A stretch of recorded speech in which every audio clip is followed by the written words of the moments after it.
А вот камень надгробный с именами, в том числе имени моего дедушки, когда он появился?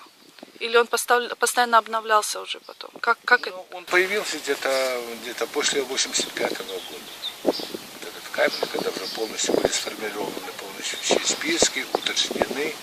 Потому что где-то, наверное, 65-й год таких захоронений было очень много. Где 2, где 3 человека. И тогда помогало, конечно, наши и военкоматы, и районные, и областные. Они все эти делали раскопки и свозили все эти останки воинов вот здесь в одно место, на этом мемориальном комплексе, понимаете? А раньше было в каждой деревне.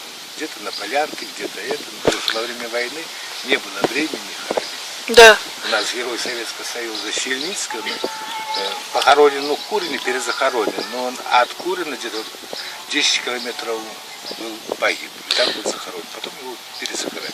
Александр, помните, вы в машине рассказывали про то, что здесь недалеко был госпиталь. И возможно, что вот мой дед вот тоже там погиб. Рядом с этим воинским захоронением, где-то 100-200 метров, был военный госпиталь во время войны. И вот здесь хоронили постоянно, люди умирали в госпитале, и их рядом вот здесь хоронили.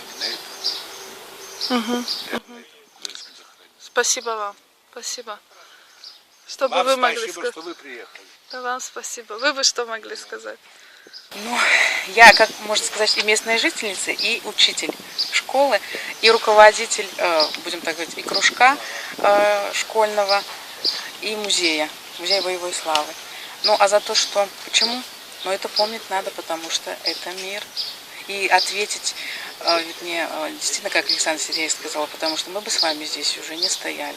И даже некоторые люди молодые говорят, что мы бы пили пиво сейчас в Баварии. Я никогда не соглашусь с этим. Мы бы просто-напросто... Нас бы просто-напросто не было. И вечная слава, и вечный покой им за то, что они, конечно, дали. В моей семье не было прямых воюющих, но в моей семье были узники. У меня отец 37-го года, он в 5-м полку, полгода был, бабушка, вот, и это очень страшно, и что они рассказывают. А прабабушка... Они выжили, да? Мама! Отец мой жив, да, бабушки уже нету, а прабабушка Ахафья, ее угнали в Освенцим, он погиб.